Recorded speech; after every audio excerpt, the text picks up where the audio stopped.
გრაფი მონტე-კრისტო, წიგნი ერთ წუთში. ედმონ დანტესი. ახალგაზრდა და პატიოსანი მეზღვაურია, რომელსაც ბედნიერი მომავალი ელოდება. ის ემზადება ქორწილისთვის და სამსახურში წინსვლა ელის, მაგრამ მისი წარმატება სხვებს შურს უღვიძებს.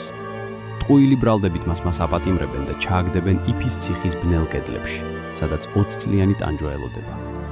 სწორედ იქ, იზოლაციაში, ის გაიცნობს საიდუმლოებით ახსავსე ბერს, რომელიც ასწავლის ყველაფერს. ენებს, ფილოსოფიას, საბრძოლო ხელოვნებას და უმხელს საიდუმლო განძის ადგილს.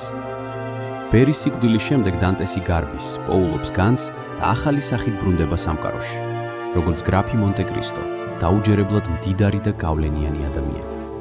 ახალი ძალით ის იწყებს მათ ცხოვრებაში ჩარევას, ვინც ადრე გაანადგურა. მისი მიზანი შურის ძიება კი არაა, არამედ თითოეული ტყუილის გამხელა და სამართლიანობის აღდგენა.